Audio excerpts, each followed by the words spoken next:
Brought to you by V-Guard, co-powered by Sensodyne and Vimal. बोलो जुबां केसरी। नमस्कार, आप देख रहे हैं TV9 राजस्थान। देखिए, रोज़ हम लोग इस टॉपिक पे बात करते हैं कि चुनाव हो चुके हैं, कौन कितनी सीटें जीत रहा है वगैरह वगैरह। आज का जो मुद्दा है महिलाओं से जुड़ा है।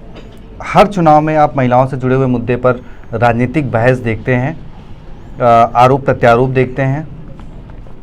आज हम राजस्थान में जो बीते 11 दिनों में जो घटना को कैसे अंजाम दिया गया, फिर किस तरीके से अस्पताल में वो 10 दिन कराती रही और आखिरकार 11वें दिन कल उसने दम तोड़ दिया। जी हाँ, हम बात कर रहे हैं डिम्पल मीणा की, जिसका जो एक नाबालिग थी, जिसका पहले रेप किया गया, उसके बाद फिर उसे पेट्रोल डाल के जलाया गया, फिर वो किस तरीके से 10 दिन तड़पी, वो सारी तस्वीरें आप लगातार देख रहे हैं। अब राजनीतिक आरोप प्रत्यारोप का दौर शुरू हो चुका है। उसमें पूर्ववर्ती सरकार में मुख्यमंत्री हों या फिर प्रदेश अध्यक्ष हों जो कांग्रेस के हैं, उन्होंने आरोप लगाए हैं। अभी तक सरकार की तरफ से कोई जवाब नहीं आया है। अब आज इसी बारे में बात करेंगे हमारे executive producer Pushkar Chauhan sir से कि आखिरकार ये कब तक और कितनी सरकारें आरोप प्रत्यारोप करती रहेंगी, और जो ताज़ा आंकड़े हैं राजस्थान पुलिस के जो अप्रैल तक के हैं, जनवरी से अप्रैल तक के, वो भी सर ही समझाएंगे सीक्वेंस वाइज, वो भी आपके सामने रखेंगे। सर, कब तक ये हम, क्योंकि आज किसी का इस्तीफा, किसी का मांग, क्योंकि ये राजनीति हो जाती है। नहीं, राजनीति नहीं होती। मैं यही, जब हम लोग ने इससे पहले इस पर वीडियो किया, ये समझना होगा अम्बेश कि जो लोकतंत्र है या जिस प्रणाली में हम लोग हैं, उसमें अगर हिंसा है, महिलाओं के खिलाफ अपराध है या उनके साथ अत्याचार है, ये हो रहा है, इसको रोका वहीं से जाएगा। वो कहते हैं, अंग्रेजी में एक कहावत है कि द बक स्टॉप्स हियर, कि वो आखिरी पर किस टेबल पे जाके ऐसे आप मारेंगे, कहेंगे ये है आपकी गलती, आप कहाँ थे। तो जिले में कप्तान है, डीएम है, इनकी जिम्मेदारी है, उससे ऊपर कमिश्नर है, फिर आखिरी में आता है सीधे जो प्रदेश में सरकार है, गृह मंत्रालय, गृह विभाग किसके पास है। मैं यही कह रहा हूं, आप उसको कह रहे हैं कि सियासत भी होगी ही हो जाएगी। आपने अभी अपने वक्तव्य में कहा कि अभी सरकार ने की तरफ से नहीं आया, चुप्पी साधे। अब जब सरकार की तरफ से कुछ आएगा ना इस पे, तो सबसे पहले कि आरोपियों को हम यहाँ तक वो पुलिस से करवाएंगे, प्रेस कॉन्फ्रेंस जिसमें डाटा दिए जाएंगे, फिर कोई मंत्री प्रवक्ता लाइन लेगा। दरअसल मैं ये कहता हूं कि जब आप पास अच्छा मैंडेट आया हो, जिस सरकार को अच्छा मैंडेट मिला है ना, उसको बहुत जरूरी है पहले अपराध, लॉ एंड ऑर्डर, मैं कल भी यही कह रहा था, और सियासत हो जाती है। विपक्ष ने ट्वीट कर दिया, आप सोचिए चंद्रशेखर आजाद जी, वो पश्चिम उत्तर प्रदेश में राजनीति करते हैं। 2 दिन पहले वो झुंझुनू में थे, उन्होंने कल जो पिटाई वाली तस्वीरों पे भी बोला और आज उस पे भी बोल दिया, दोनों पे भजनलाल सरकार पर हमला बोलते हुए और उस पे न्याय की मांग की। मैं ऐसा ही दिखना चाहिए। वो क्या है, जब अच्छा आप ये दिखा रहे हैं कि ये गलत हो रहा है, तो इस समय उनके साथ, अच्छा मैं ये नहीं कह रहा हूं कि विपक्ष को राजनीति करनी चाहिए या नहीं करनी चाहिए, विपक्ष को भी जगाने का काम है, विपक्ष भी उस मुद्दे को उठाए, सरकार तक पहुंचाए। लेकिन वो वही है, आजकल एक्स पोस्ट पे लिख दीजिए, सोशल मीडिया पर मैंने तो कहा था, मैंने तो ये किया था।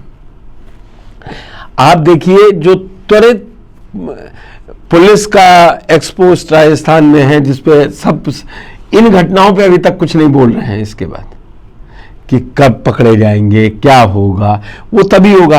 और सबसे बड़ी बात, इतनी मतलब विभत्स घटना है, उसके बाद कम से कम डिप्टी सीएम दिया कुमारी को 2 शब्द बोलने चाहिए थे, कहना चाहिए था कि सरकार इस पर काम कर रही है। प्रेमचंद बैरवा को भी बोलना चाहिए था। दलित लड़की, बता दिया गया ना कि वो दलित समुदाय से है, बता दिया गया वो नाबालिग है, 11 साल का है, 11 साल की थी, बोलना पड़ेगा आपको, क्योंकि आप सत्ता पे कुर्सी पे बैठे हैं। गलत सही क्या है वो आके तो आप बताएंगे, कोई कुछ तो आएगा। मैं फिर वही कह रहा हूं कि सरकारें ऐसे नहीं चलती हैं जिस हिसाब से वो सोच रही होती हैं। पुलिस प्रशासन वहां का आप तलब कीजिए, रिपोर्ट मांगिए, ये सारे अधिकार हैं सरकार के पास। और जो अब मेरे सहयोगी अम्बेश रिपोर्ट लिए बैठे हुए हैं, ये जनवरी से अप्रैल के बीच में है। आपने दिसंबर के पहले हफ्ते में शपथ ले ली थी, 15 दिसंबर को, जिस दिन उनका जन्मदिन था। भाई आप मालूम हो गया था कि किस दिन किसकी सरकार बन रही है, बात खत्म है। अब देखिए सर, वही आंकड़े अगर ये देखे जाएं, ये देखिए दुष्कर्म के साथ हत्या, अगर हम यहाँ पे अगर पिछली सरकार से कंपेयर किया जाए, नहीं बात कंपेयर की है ही नहीं, बात यह है पिछले 5 महीनों के आंकड़े ये कह रहे हैं कि सरकार उतनी सजग नहीं दिख रही है। चुनाव आचार संहिता लगा हुआ है, काम इन पर बंद नहीं है।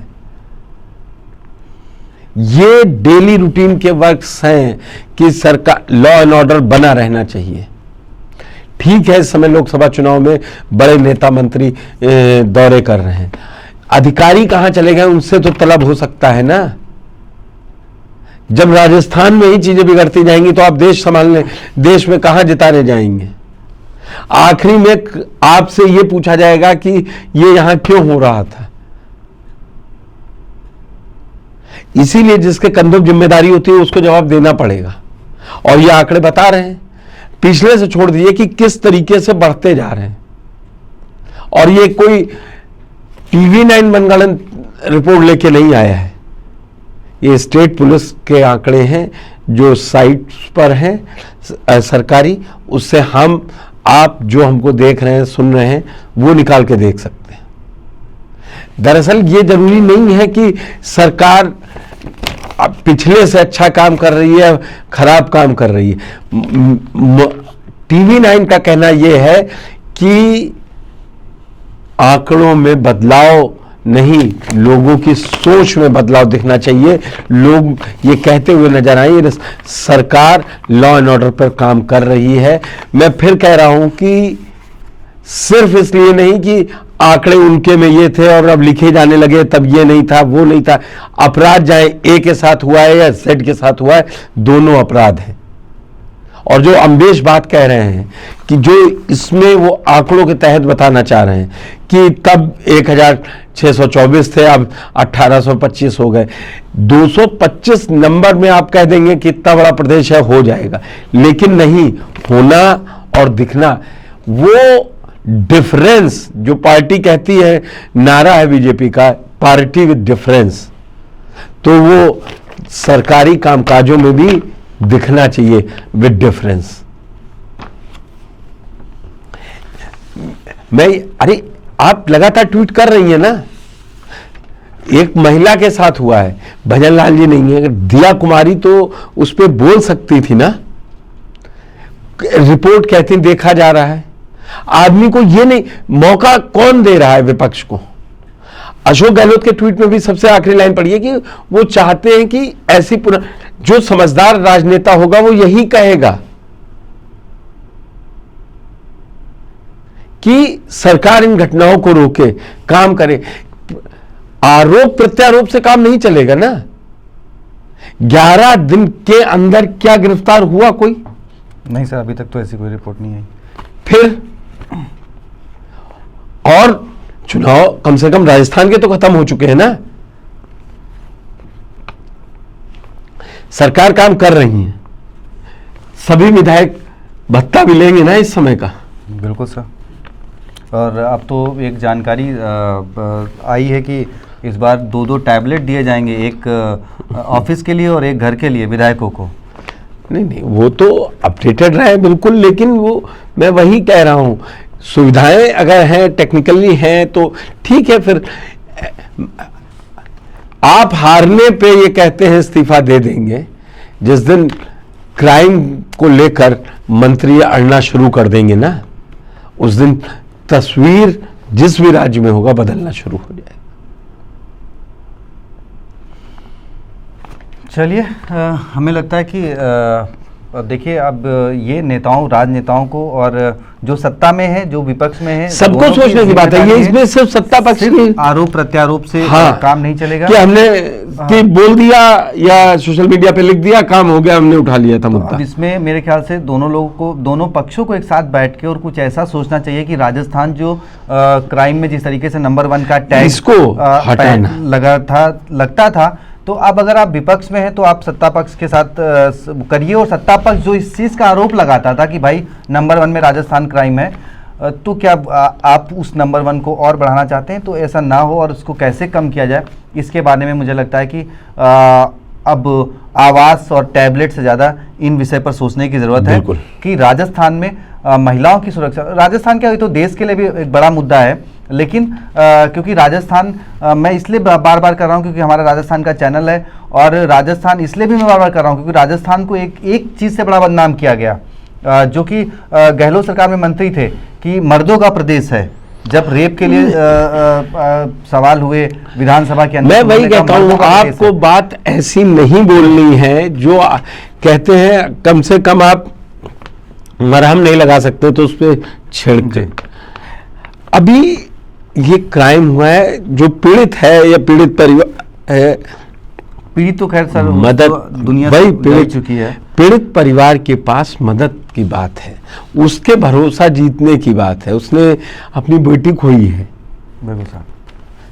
तो देखिए ये सारे आंकड़े जो कि TV9 राजस्थान पर आप देख रहे हैं, इनको राजस्थान पुलिस की वेबसाइट पर भी आप जाकर अप्रैल का जो उसमें रिपोर्ट है महीने वाली, उसमें जाकर आप ये सारे आंकड़े क्रॉस चेक कर सकते हैं। हमारा उद्देश्य सरकार पर सवाल के लिहाज से कि सरकार बहुत ख़राब है, वो सब उद्देश्य नहीं था। बस एक उद्देश्य ये था कि सरकार को इस मामले में कुछ सख्त कदम उठाने की ज़रूरत है, साथ ही पुलिस को भी कुछ ऐसे कड़े एक्शन लेने की या उसकी बनाने की ज़रूरत है, ताकि इन जैसे क्राइम्स को, देखिए रेप के आरोप NCRB के जब आंकड़े आते हैं तो उसमें जब ओवरऑल आंकड़े आते हैं तो उसमें सर कई सारे मामले फर्जी भी होते हैं, लेकिन इस बीच में ये जो इसके बच्ची है मीरा, जो जिसका मौत हुई, जिसको जला के मार दिया, इन जैसी बच्चियों को वो इंसाफ नहीं मिलता जिसकी वो एक्चुअल हकदार होती हैं। बाद में आ जाता है कि अरे इतने नंबर उनके थे, इतने नंबर हमारे थे। तो इस पे चाहे विपक्ष हो, चाहे मौजूदा सरकार हो, चाहे पुलिस प्रशासन हो, और वो लोगों को भी अब थोड़ा सा अपने आप को सजग करने की ज़रूरत है। और ये किस मानसिकता के लोग कैसे होते हैं, ये भी एक वो जानने की ज़रूरत है। तो फिलहाल इस वीडियो में इतना ही, और बस सरकार से और विपक्ष से और पुलिस से एक बार फिर वही अपील है कि नहीं, अपील और प्रशासनिक तौर पर जो जिले के कप्तान हैं, सर्किल के अधिकारी हैं, उन पर ज़्यादा है। लॉ एंड ऑर्डर आपके हाथ में। चलिए फिलहाल तो इतना ही। बाकी वीडियो को ज़्यादा से ज़्यादा शेयर करिए, काश उन सत्ता में बैठे लोगों तक, विपक्ष में बैठे लोगों तक और पुलिस के उन अधिकारियों तक ये वीडियो पहुंचाइए, ताकि उनकी आंखें खुल सकें और कुछ महिलाओं के प्रति जो एक आरोप प्रत्यारोप मंचों से लगते हैं, ज़मीनी हकीकत पे कुछ उनके साथ न्याय हो सके। धन्यवाद। Brought to you by V-Guard, co-powered by Sensodyne and Vimal. बोलो जुबां केसरी।